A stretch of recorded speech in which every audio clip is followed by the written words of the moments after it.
Magnetic substance. ठीक है बेटे? सर्किलों से आवाज है तो सब लोग एक्टिव होकर देखें। तो देखो बेटा, आपने ये पढ़ा कि अगर किसी धारावाही प्रणालिका में धारा प्रवाहित करने से जो क्षेत्र का रेट होता है, और अगर उसके अंदर किसी एक ऐसे पदार्थ को डाल दिया जाए, राइट?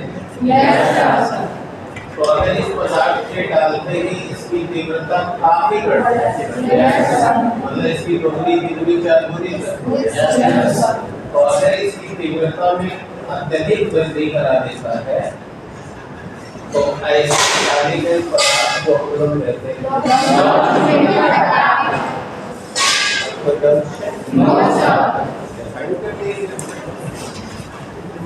उस प्रकार का पदार्थ जिसे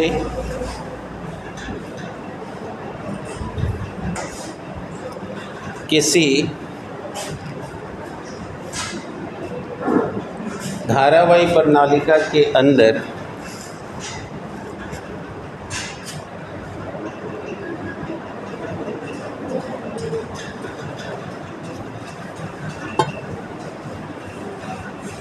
धारावाही प्रणालिका के अंदर लिखे बेटा, धारावाही प्रणालिका के अंदर रखने पर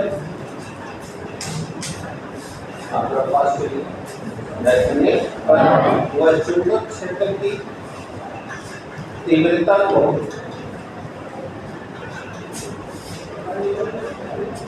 उसके निजी मान से काफी अधिक बढ़ा दे।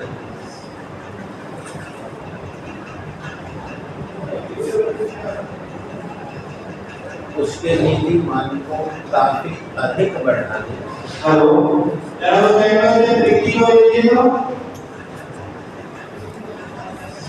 तो उस पदार्थ को हम लोग चुंबकीय पदार्थ कहते हैं।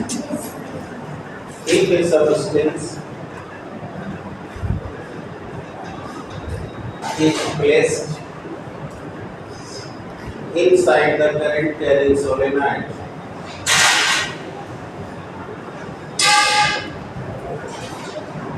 So if it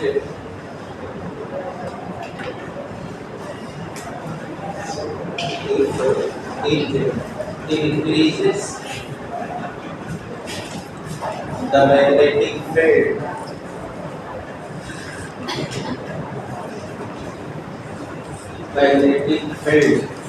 many times of its initial value,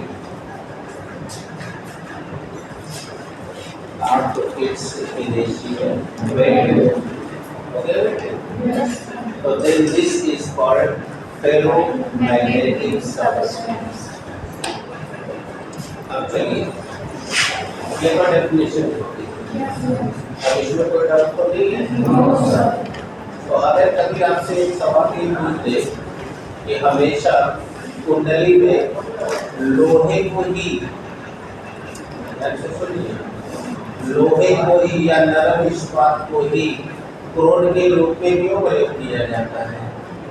तो आज से आपके पास जवाब रहेगा कि वह नरम लोहा कौन सा सबस्टेंस को डालकर अगर कॉइल बनाई गई है या धारावाही प्रणालिका बनाई गई है तो इसकी वजह से उसका चुंबकीय क्षेत्र कई गुना बढ़ जाएगा। इसीलिए हमेशा स्टील या नरम लोहे का ही प्रयोग करके कॉइल बनाया जाता है। अब कोई डाउट नहीं है? अब चलो बेटा इनके चरित्र देख लो, इनके लक्षण क्या है, यही इनके कैरेक्टर्स।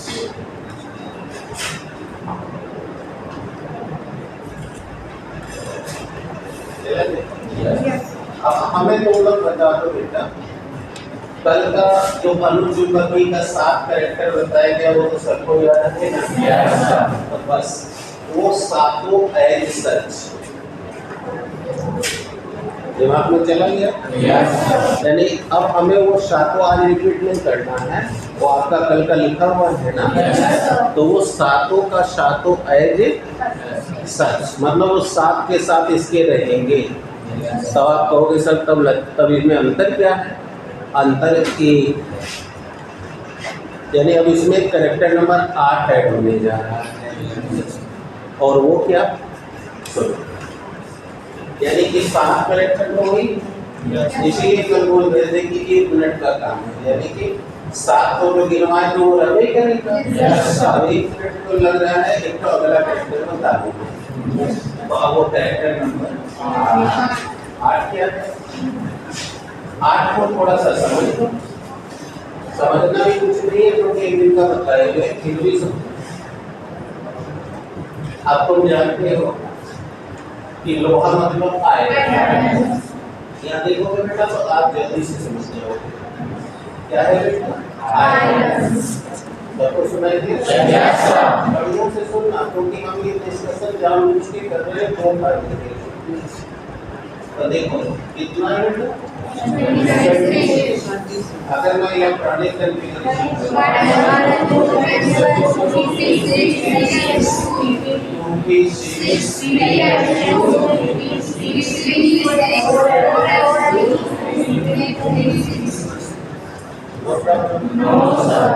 अब ग्राउंड स्टेट में आप ग्राउंड स्टेट एक्साइटेड स्टेट दोनों के बारे में 11th केमिस्ट्री में पढ़े हो। इसको भूल गया दोबारा सुन लो। जब किसी भी परमाणु के इलेक्ट्रॉन सबसे निम्नतम ऊर्जा अवस्था में रहते हैं तो यह अवस्था आद्य अवस्था या मूल अवस्था कहलाती है, अंग्रेजी में ग्राउंड स्टेट कहा जाता है। और जब वह उत्तेजना अवस्था में आता है तो उसके ऊर्जा स्तर का मान पहले से बढ़ा जाता है, और यही अवस्था उत्तेजना अवस्था या एक्साइट स्टेट कहलाती है। और आपको 11 में हाइब्रिडेशन के दौरान बता दिए थे कि बेटा जब वो एक्साइट होता है तभी किसी से संयोजन करके कंपाउंड बनाता है, उसके पहले वो कुछ नहीं करता। तो ये मैं दोबारा रिपीट कर दिया हूँ, इसे तो आपको सब याद रहता ही है, मैं दोबारा कर दिया हूँ क्योंकि इसी का लाभ अभी हम आज वाले लेक्चर में लेने वाले हैं कोऑर्डिनेट कंपाउंड, क्योंकि आज भी हम लोग वही जाने वाले हैं। तो आज तो अब देखिए सर, आपको पीरियोडिक टेबल अगर आता है तो जरूरी याद होगा कि किसी भी इलेक्ट्रॉन का अगर अंतिम इलेक्ट्रॉन डी सबशेल में जाता है तो उसे भी बाहरी कक्षा का इलेक्ट्रॉन सबको याद है। तो आपको पता है कि आउटर मोस्ट ऑर्बिट में है चौथी, लेकिन अंतिम इलेक्ट्रॉन डी सबशेल में गया अतः इसके आउटर मोस्ट में कुल 8, अतः समझ गए ये डी ब्लॉक के अक्रॉस अब अगर मैं इसको तो आपको पता है ये रहा 4s जिसमें 2 इलेक्ट्रॉन है क्लॉकवाइज और डी भी आउटर मोस्ट है, तो कि इसका स्थान इसके पीछे है। आपको यहाँ दिखाता हूँ 1 2 3 4, आपको पता है डी में 5 है, ये रहा DH,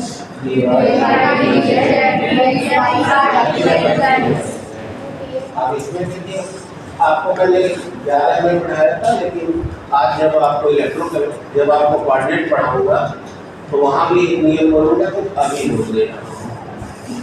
आपको पता है कि जब भी कोई इलेक्ट्रॉन ग्राउंड स्टेट में रहता है तभी वो हुंड के नियम का पालन करता है, और हुंड के नियमानुसार पैर हिल रहा है कुछ बच्चों का, क्योंकि वहाँ से जो हमको वेव आ रही है वो उससे पता चल रहा है वहाँ उनका बॉडी हिल रहा है, तो उनका माइंड यहाँ नहीं रहेगा, क्योंकि आप पढ़े हुए हो कि शरीर का नर्वस सिस्टम एक बार में एक ही सूचना देता है, या तो वही सूचना देगा या मेरी सूचना देगा, और मेरी भी सूचना आप तक तरंग के रूप में जाती है। तो थोड़ा सा वहाँ ध्यान देंगे वो बच्चे, कंसंट्रेट हो जाए। तो आप पढ़े हो कि हुंड के नियमानुसार इलेक्ट्रॉन तब तक युग्मित नहीं हो सकते जब तक प्रत्येक कक्षा में एक इलेक्ट्रॉन, लेकिन यह काम वो ग्राउंड स्टेट में ही फॉलो करता है। एक्साइट स्टेट में वो इस नियम का पालन नहीं करता। आओ अभी तो ग्राउंड स्टेट चल रही है। D6 बोलो 1 2 3 4 5 6। अच्छा इससे पता चल गया कि अब पेयरिंग स्टार्ट हुई। अब आपको पिछले दिन भी मैंने बताया था, आज पुनः बता रहा हूँ कि अगर पेयर्ड की संख्या से कम है तभी वो लौहचुंबकीय होता है। ऐसा क्यों, ये भी बता चुका हूँ जिस दिन इसमें मोशन बताया। देखो यहाँ पेयर्ड है, अतः ये क्लॉकवाइज दोनों के चुंबकीय प्रभाव बराबर और इनका परिणामी मान शून्य। अतः यहाँ देखो अनपेयर्ड 1 2 3 4 5 है, यहाँ पेयर्ड 2 है, अतः पेयर्ड की संख्या अनपेयर्ड से बहुत अच्छे। ऐसे मन लगा के पढ़ लो, काम बन जाएगा। देख सकते हो बराबर है। समझ कहा था कि सर्वोल क्यों होगा वो भी बताने जा रहा हूँ। अब तो इसका और इसका दोनों का क्लॉक और एंटी क्लॉक होने से इनके कारण जो चुंबकीय आघूर्ण है वो जीरो होगा। लेकिन ये सब केवल क्लॉक वाइज करने वाले हैं।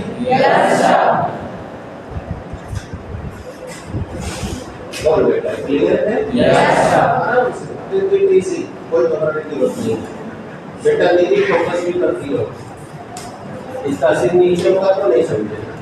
लिखो फुल करो बट आई कांटेक्ट बना करो। तो ऑल these four इलेक्ट्रॉन्स, ये जो चारों के चारों इलेक्ट्रॉन हैं वो देखो अनपेयर्ड है। केवल क्लॉकवाइज। अगर इसके कारण आप पूरी अमोल हुआ, इसके कारण आप तो जानते हो ये लेक्चर है। तो अब बताओ इसका परिणामी मान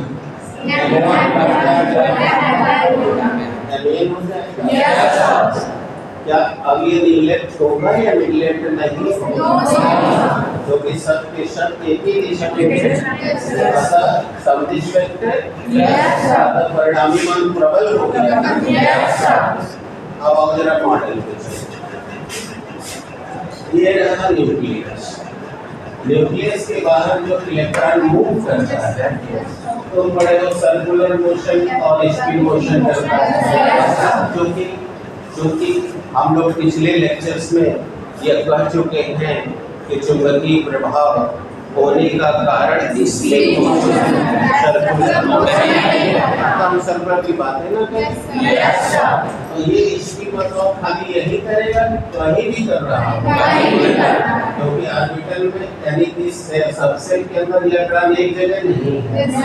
आप बड़े होगी जहाँ घूम रहा है, जहाँ पाए जाने की संभावना है उसका नाम ऑर्बिटल है। और वहाँ वो इतनी तेजी से घूम रहा है जैसे कि हमारा पंखा घूमने से ब्लेड ने एक स्फीयर बना लिया है। यानी हम we can't able to dictate one of the blade, यानी हम एक ब्लेड को डिटेक्ट करने में इस समय सक्षम नहीं। ये सब 11 का लेक्चर बता रहा हूँ।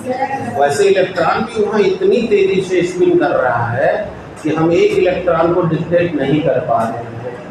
अतः आप पढ़े हो कि ये सराउंडिंग एरिया को इलेक्ट्रॉन क्लाउड कहते हैं, यानी इलेक्ट्रॉन मेल कहते हैं। ये सब 11 का लेक्चर है। तो आप तो ऐसा वो जगह जगह चारों ओर बना रहा है। समझ आ रही है? अतः अगर हम इसका मॉडल दिखाएं तो बताओ ये जो प्रबल चुंबकीय क्षेत्र बन रहा है वह एक जगह नहीं, भिन्न भिन्न जगह पर काम हो रहा है। अतः ये जगह जगह प्रबल चुंबकीय क्षेत्र फॉर्म हो गया और इन्हीं चुंबकीय क्षेत्र को हम लोग डोमेन्स कहते हैं। क्या बोलते हैं? हाँ, इसे डोमेन्स कहते हैं। तो एक नंबर का सवाल आता है डोमेन्स क्या है, इसीलिए मैंने कहा उनको हम अभी कैसे मेंटेन करेंगे। और एक डोमेन के अंदर में एटम की संख्या 10 पे घात 18 से लेकर 37 परमाणु की हो सकती है। ये तुमको क्या लग रहा है 37 लोग हैं क्या? एक पर 37 सुनना तुम्हारी संख्या खत्म हो जाएगी। नहीं समझ में आ रहा है? कितने लोग को आ रहा है? हाँ तो करके बताओ और थोड़ा जवाबदेह बनो, फटाफट बोलो, हाथ नीचे कर लो। कन्फर्म हो रहा है? तो एक डोमेन से इतनी सारी एटम्स काम होंगी और उतनी सारी एटम में इतनी संख्या अनपेयरिंग चल रही है। तो बताओ एक प्रबल क्षेत्र इस पर बन जा रहा है ना। इसके कारण ये नेचर में जहाँ भी रहेंगे वह उदासीन नहीं रहेंगे, चुंबक की तरह व्यवहार करेंगे। आप समझ गए कि यही लोग प्राकृतिक चुंबक है और कोई प्राकृतिक चुंबक नहीं है। यही कारण यानी कि पिछले दिन के लेक्चर में मैंने समझाया था जब ऑफिस में पढ़ा रहे थे कि बेटा यहाँ अनपेयर की संख्या बहुत कम है, इसलिए चुंबकीय क्षेत्र तो पैदा हुआ लेकिन हमको अनुभव नहीं हुआ। इसलिए अणुचुंबकीय सिद्धांततः चुंबक तो है लेकिन अनुभव में न होने से व्यवहारिक दृष्टि से वह उदासीन है। कहा था कि नहीं कहा? कि principally paramagnetic substance are the magnet, but in practical way it does not behave like a magnet। इसलिए हमको यह उदासीन महसूस होता है, यानी उसी तरह महसूस होता है जैसे डाईमैग्नेटिक नेचर में पड़ा हुआ है और हमको महसूस ही होता है कि वो तो उदासीन है। अब वो उदासीन है भी क्योंकि वहाँ पर सम संख्या में इलेक्ट्रॉन्स में क्लॉक और एंटी क्लॉक होने की वजह से वो एक दूसरे के प्रभाव को निरस्त करते हैं। दिमाग में जा रहा मैं क्या कर रहा हूँ? लेकिन जो लौह चुंबकी है वहाँ अनपेयर की संख्या ज्यादा है। और वो भी जो क्लॉक वाइज घूम रहे हैं वो एक तो नहीं है, इतना सारा एटम्स वहाँ पे है, दिखाई दे रहा है। इनके कारण जो चुंबकीय क्षेत्र स्थापित होगा वह अप्रभावी नहीं प्रभावी होगा। लेकिन वो सब संरेखित नहीं है, जगह जगह पर बना रहे हैं, दिखाई दे रहा है। इसीलिए नेचर में जहाँ भी रहेंगे कैसा व्यवहार करेंगे। इसीलिए मैंने कहा यही वाले हैं प्राकृतिक में, यानी कि कैरेक्टर नंबर 8 यही है, यानी 7 है सच और 8वां क्या है कि ये नेचुरल मैग्नेट। अभी भी कई नहीं बोल रहे हैं, उनको याद हो के फिर बात कर रहे हैं। आदत बनी हुई है ना, इतना दिन से वो चुपचाप बैठ के लिखते रहे और बोलते नहीं थे। अब 2 दिन से वो जल्दी तब थोड़ा फोकस हो। तो ये क्या है बेटा? आप पूछा था क्यों मैग्नेट है, तो मैंने इसका यहाँ पर अनपेयर की संख्या पेयर से आता, जब अनपेयर ज्यादा है तो इन्हें क्लॉकवाइज फॉर्म हो रहा है और क्लॉकवाइज के कारण जो चुंबकीय आघूर्ण जनरेट हो रहे हैं अब वह सब के सब एक ही दिशा में होंगे, प्रभावी होंगे।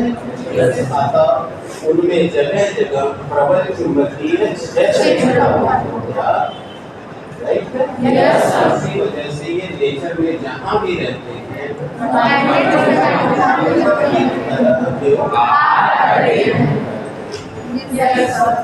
आपको वहाँ वापस आ जाए। अब हमसे परीक्षा में पूछ लिया डोमेन्स क्या है, तो हम क्या जवाब देंगे? लौह चुंबकीय पदार्थ में अनपेयर्ड इलेक्ट्रॉनों के क्लॉकवाइज डायरेक्शन में मूव करने से जगह जगह प्रबल चुंबकीय क्षेत्र स्थापित हो जाता है। उसी प्रबल प्रभावी चुंबकीय क्षेत्र को तो कंडीशन में आ गया तो एक डोमेन में इतना सारे एटम्स होंगे और इतने के सारे इलेक्ट्रॉन वहाँ पे क्लॉकवाइज मूव करेंगे प्रबल क्षेत्रफल में। आपको डाउट है? कितने लोग पक्का? आपको नहीं समस्या? तो बेटा इसी के साथ ये चैप्टर समाप्त हो गया। अब इस चैप्टर में हमने शुरू में ही कहा था कि कई चीजें निकली हुई हैं, लेकिन जो चैप्टर को पढ़ने के लिए चीजें जरूरी थी मैंने उन्हें ही पढ़ा दिया, क्योंकि वो नहीं पढ़ाते तो बात समझ में नहीं आती। अब क्लियर हो चुका है? अब जिसका न्यूमेरिकल कशा होगा कल बुक लिया के पूछ लेगा। अब हम चलते हैं अगले चैप्टर में, और अगला चैप्टर का नाम है चुंबकीय प्रेरण। पूरा नाम किसकी किताब में लिखा होगा? वैद्युत चुंबकीय प्रेरण, इलेक्ट्रिक मैग्नेटिक इंडक्शन।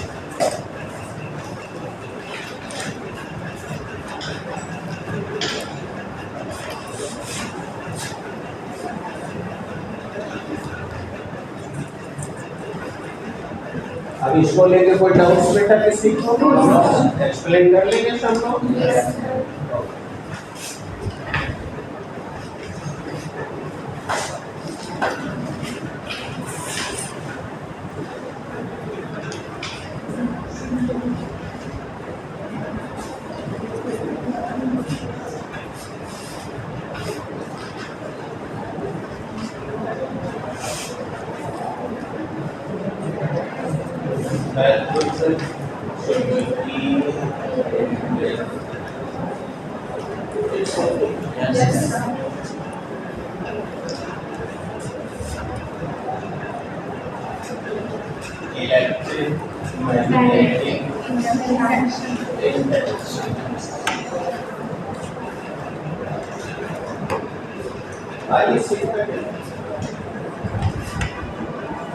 ये चैप्टर आपने 9, 10 में भी पढ़ रखा है।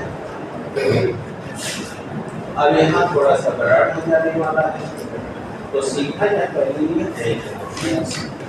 तो इसे जानने के लिए हमें सबसे पहले चुंबकीय फ्लक्स जानना पड़ेगा। क्या चीजें?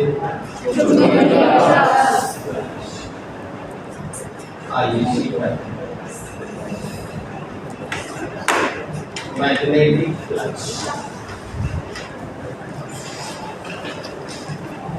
अब एक बार कैसे समझ लीजिए, वैद्युत चुंबकीय प्रेरण की ये जो घटना है,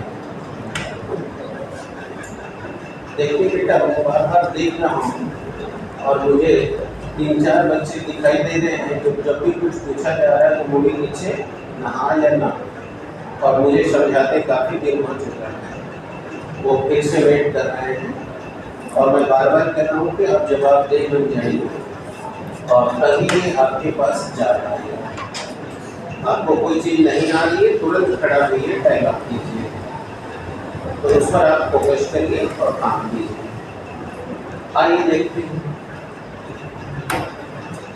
वैद्युत चुंबकीय प्रेरण। तो मैंने कहा आपसे कि विद्युत चुंबकीय प्रेरण को समझने के लिए सबसे पहले आपको चुंबकीय फ्लक्स की जरूरत होगी। जैसे कि आपने गास थ्योरम पढ़ा, तो गास थ्योरम को जानने के पहले आपको विद्युत फ्लक्स और एरिया वेक्टर पहले दो चीज बताइए।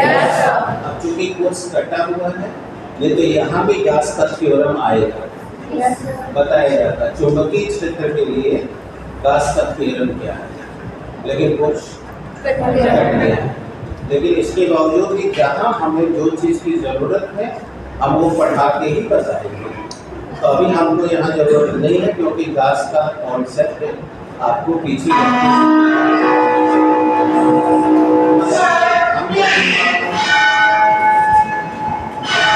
देखिए चुंबकीय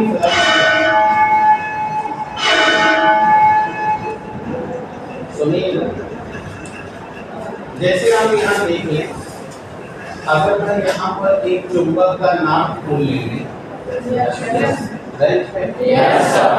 और एक तरफ साउथ पोल ले लें।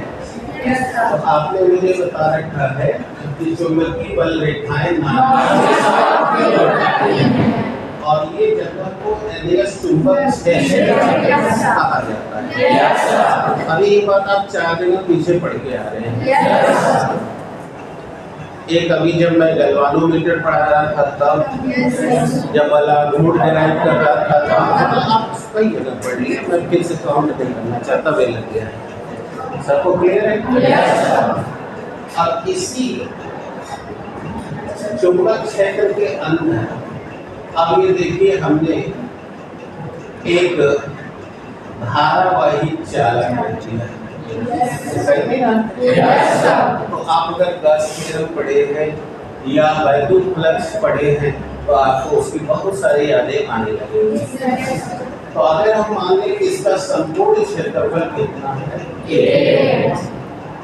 तो वहां पढ़ा था कि विद्युत क्षेत्र में वहां का बताया। अब सुनिएगा ताकि बस खाली शब्द बदल दें। वैद्युत क्षेत्र में रखे हुए किसी भी गासियन सरफेस से होकर गुजरने वाली समस्त विद्युत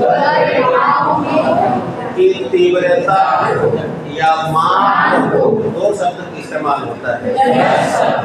हम विद्युत आवाज क्या बोल चुंबक क्षेत्र में रखे हुए पृष्ठ, यानी जिसे आप गासियन सरफेस भी कह सकते हैं।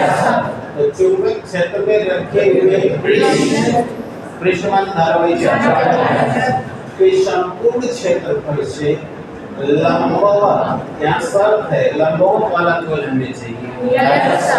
बेलंगी है, जिसको लंबवत वाला शर्त याद नहीं होगा तो अभी मैं अभी 5वां पीरियड में जब आऊंगा तो मैं एक्सप्लेन कर दूंगा कि मैं क्या कह रहा था। जिसको याद आ रहा है पीछे का उसको कोई डाउट नहीं है, राइट है?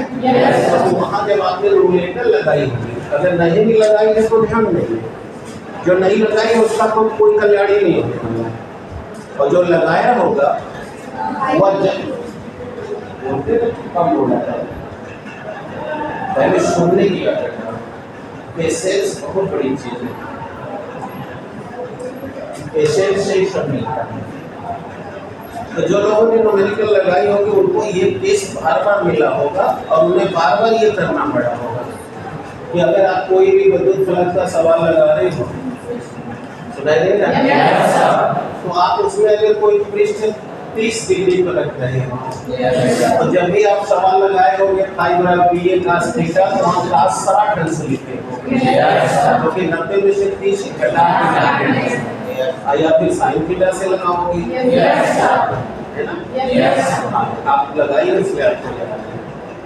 और यही बात जो बच्चे नहीं लगा पाते उस सूत्र परिभाषा तो रट लेते हैं और वहाँ जाके फंसते हैं और कहते हैं हम बाहर निकालते हैं, हम तो सब लगाते आए हैं, आप अपने हिसाब से लगाए हो ना भाई, कॉन्सेप्ट को समझे नहीं हो इसलिए गलत लगा के आए हो। तो इसीलिए मैंने कहा बस एक मिनट, हाँ क्लियर हो गया? कोई डाउट्स तो नहीं हो रहा? तो पकड़ो, यहाँ देखो 90 डिग्री का इशारा किया। जो लोग पिछले 3 दिन से पढ़ रहे हैं उन्हें पता है कि यही 90 आएगा, यहाँ 0 और 180 आएगा। ये समांतर होगा, समांतर शब्दिश होगा, यहाँ की बात नहीं हो रही, जो लंबवत गुजरने वाला वहाँ की बात हो रही है। तो फिर से सुन लो, चुंबक क्षेत्र के अंदर रखे हुए पृष्ठ के संपूर्ण क्षेत्रफल से, कहाँ से? संपूर्ण क्षेत्रफल से जो ये लंबवत बल रेखाएं गुजरेगी उन्हीं के माप को या तीव्रता को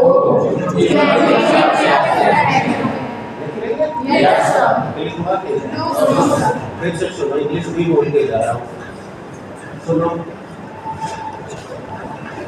चुंबक क्षेत्र के अंदर रखे हुए किसी भी चालक के संपूर्ण क्षेत्रफल से तल के लंबवत गुजरने वाली चुंबकीय बल रेखाओं की तीव्रता को चुंबकीय कितने वक्त लिख सकते हैं? फिर से सुनो इंग्लिश में।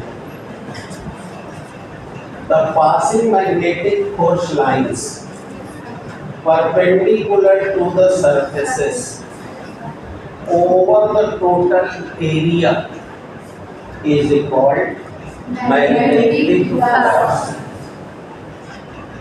आगे? अब जिसको नहीं आया होगा उसको गणितीय भी देखूंगा, दोनों में जो तुमको अच्छा लगेगा वो परीक्षा में लिखो। अंडरस्टूड? और ये भी कुछ नहीं, आई देखो एन है, आई एस है, हम नीचे में खड़ा हो गए। तो हम अगर एक सरफेस हैं तो यहाँ से जितनी लंबवत बल रेखाएं मेरे में से गुजर रही हैं वो सारी की मान हमारी हो गई चुंबकीय फ्लक्स। यानी all force line which are passing through the perpendicular of the surfaces placed between the magnetic field is called magnetic flux. और आसान करना, और आसान करो। The intensity of all force lines which are passing through the total area perpendicular to the surface is called magnetic flux. अब कोई समस्या? Confirm हो गया? अब आता हूँ तो इसे दोबारा बता के